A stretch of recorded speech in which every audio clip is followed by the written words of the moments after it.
Welcome to transaction classes. તો friends આશા રાખું છું તમે બધા મજામાં છો, મસ્ત છો। હવે ડિપ્લોમા અને ડિગ્રી એન્જિનિયરિંગના વિદ્યાર્થી મિત્રો માટે એક સારા સમાચાર કહી શકાય કે અમદાવાદ મ્યુનિસિપલ કોર્પોરેશન એટલે એએમસી ની અંદર અત્યારે વેકન્સી બહાર પડેલી છે। તો વન બાય વન આપણે જોતા જઈએ, બરાબર। સૌથી પહેલા તો કે અમદાવાદ મ્યુનિસિપલ કોર્પોરેશન એટલે એએમસી, બરાબર। મેઇન જે અમદાવાદ મ્યુનિસિપલ કોર્પોરેશન છે એની અંદર જ વેકન્સી બહાર પડેલી છે।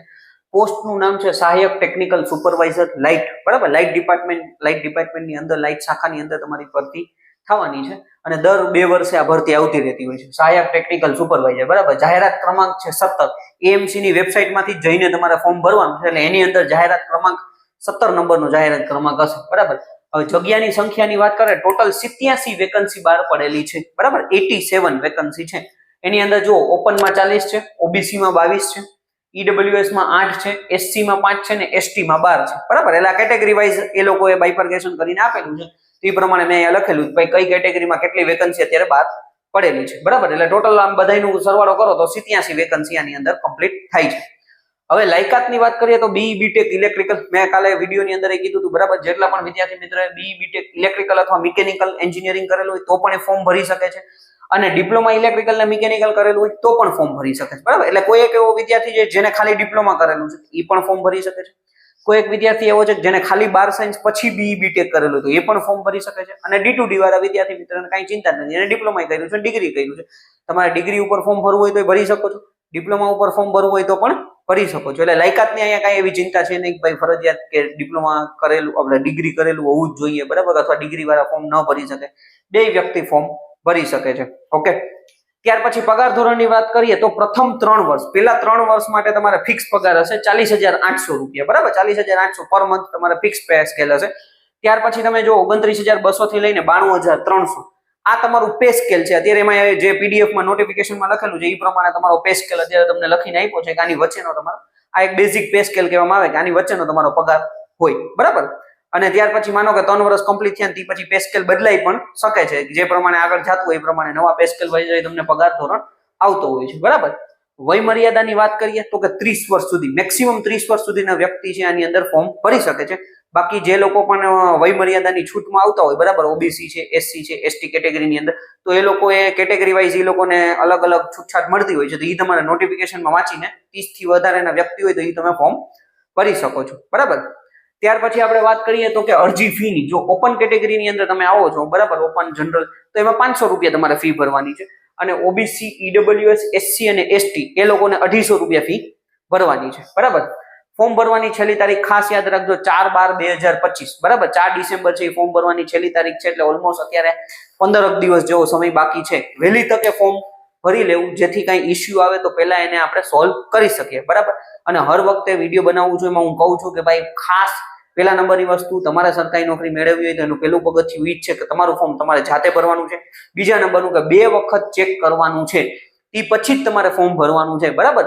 તમારું નામ લખો છો તો 2 વખત ચેક કરો, પછી તમારા પર્સન્ટેજ લખો છો, બરાબર, તમારા યુનિવર્સિટીનું નામ, પછી મને તમે મેસેજ કરશો સર હવે મારા પપ્પાનું નામ ખોટું લખાઈ ગયું છે કે મારા નામમાં પ્રોબ્લેમ આવી ગઈ છે, એડ્રેસમાં ભૂલ આવી ગઈ છે કે મારા જે પર્સન્ટેજ છે કે મારી યુનિવર્સિટીના નામમાં પ્રોબ્લેમ આવી ગઈ છે, તો હું કાંઈ નહીં કરી શકું, બરાબર।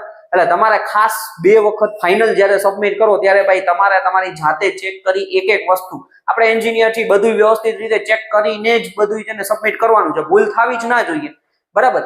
એટલે પહેલા નંબરનું તમારે જ ફોર્મ ભરવાનું છે અને ચેક કરીને ફોર્મ ભરવાનું છે, એટલે પ્રશ્ન ન આવે, બરાબર।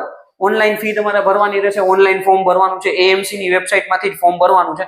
જૂનો વિડીયો છે, બરાબર, એએમસી માં ફોર્મ કેવી રીતના ભરવું, શક્ય હશે તો અત્યારે પાછો હું વિડીયો બનાવી દઈશ કે ભાઈ કેવી રીતના એએમસી ની અંદર ફોર્મ ભરવાનું છે, બરાબર। એક્ઝામની વાત કરીએ તો કે તમારે 100 માર્કની એક્ઝામ રહેશે, બરાબર। આમાં ઇલેક્ટ્રિકલ મિકેનિકલ બંને વિદ્યાર્થી મિત્રો માટે હોય છે, તો 70 માર્કનું ઇલેક્ટ્રિકલ હોય છે, 30 માર્કનું મિકેનિકલ, આ જૂની પદ્ધતિ પ્રમાણે છે, બરાબર। આ અત્યારે જે મેં લખેલું છે એટલે તમારી 100 માર્કની એક્ઝામ હોય છે, ઇલેક્ટ્રિકલ મિકેનિકલ બે કમ્બાઈન આવતું હોય છે, ઓકે। તો આજી વખતે હવે જે પીડીએફ આવશે પાછી સિલેબસ ને બધું, તો એના પ્રમાણે પાછું આપણે જોઈ લઈશું, બાકી જૂની પદ્ધતિ પ્રમાણે જો રહેવાનું છે તો એનો મતલબ કે 70 માર્કનું ઇલેક્ટ્રિકલ નું પૂછાશે, 30 માર્કનું તમારું મિકેનિકલ નું પૂછાશે, આ પદ્ધતિ પ્રમાણે છે ને હાલતું હોય છે, બરાબર। એક્સપિરિયન્સની વાત કરીએ તો કે ભાઈ સૌથી મહત્વની વસ્તુ આની અંદર એક્સપિરિયન્સ માંગે છે, બરાબર। વિધાઉટ એક્સપિરિયન્સ તમે ફોર્મ નહીં ભરી શકો, એટલે જેટલા પણ વિદ્યાર્થી મિત્રોને એક્સપિરિયન્સ હોય એ જ વિદ્યાર્થી મિત્રો આની અંદર ફોર્મ ભરી શકશે, વિધાઉટ એક્સપિરિયન્સ આની અંદર ફોર્મ ભરાશે નહીં, સૌથી મહત્વની વસ્તુ છે. હવે નોટિફિકેશનમાં કાંઈ એવું લખ્યું નથી કે ભાઈ મિનિમમ 1 વર્ષનો હોવો જોઈએ, 2 વર્ષનો હોવો જોઈએ. એટલે એ તમે જયારે ફોર્મ ભરશો ત્યારે તમને આઈડિયા આવશે કે ભાઈ કેટલા વર્ષનો એક્સપિરિયન્સ આપણી પાસે એક્સપિરિયન્સ હશે, બરાબર, તો જ એ તમારો વેલિડ ગણાય છે કે નહીં એ ત્યાંથી નક્કી થશે, બરાબર. એટલે જેટલા પણ વિદ્યાર્થી મિત્રો નવા ફ્રેશર્સ હોય તો એ લોકો માટે એક એમ કહી શકાય કે ભાઈ એ લોકો ફોર્મ નહીં ભરી શકે. બાકી જે લોકો પાસે એક્સપિરિયન્સ છે એને કઈ ચિંતા નથી, આરામથી એ લોકો ફોર્મ ભરી શકે છે, બરાબર. એટલે બેઝિક માહિતી હતી ફોર્મ ભરવા માટે જેટલી જરૂરી હતી અમદાવાદ મ્યુનિસિપલ કોર્પોરેશનની અંદર, બરાબર. અને જેટલા પણ અમદાવાદની આસપાસના વિદ્યાર્થી મિત્રો હોય તો એમના માટે તો એક ગોલ્ડન ઓપોર્ચ્યુનિટી કહી શકાય કે ભાઈ ત્યાં આસપાસમાં તમને ત્યાં જોબ મળી જાય, બરાબર. અને દર 2 વર્ષે આ ભરતી આવતી હોય છે. ખૂબ સારું એવું પ્રમાણમાં ભાઈ આમાં વિદ્યાર્થી મિત્રો ફોર્મ ભરતા હોય છે, બરાબર. પ્રોપર એક્ઝામની તૈયારી ચાલુ કરી દેજો. એક્ઝામ છે ગમે ત્યારે આવી શકે છે, એવું નથી કે ભાઈ 3 મહિના 2 મહિના. આ લોકોને મજા આવે ત્યારે ઘણી વખત એવું હોય 6 મહિના ડિલે કરી દેતા હોય છે, બરાબર. 6 મહિના 8 મહિના જેટલું ડિલે હાલતું હોય છે, પણ ગમે ત્યારે આ લોકો એક્ઝામ લેતા હોય છે. તમે તૈયારી કરતા હોય તો પ્રોપર તૈયારીમાં લાગી જાજો. જૂનો જે સિલેબસનો વિડીયો છે એક વખત તમે જોઈ લેજો, બરાબર. શક્ય હશે તો હું ડિસ્ક્રિપ્શનમાં લિંક આપી દઈશ. જૂના સિલેબસના પેપર સોલ્યુશન કરેલા છે તો એ પણ તમે જોઈ શકો છો. એટલે તમને આઈડિયા આવે કે ભાઈ કેવા કેવા લેવલનું પેપર પૂછાય છે. ક્લિયર? બાકી કંઈ પણ ક્વેશ્ચન હોય તમે કમેન્ટ કરી શકો છો, પર્સનલમાં મેસેજ કરી શકો છો. Thank you friends.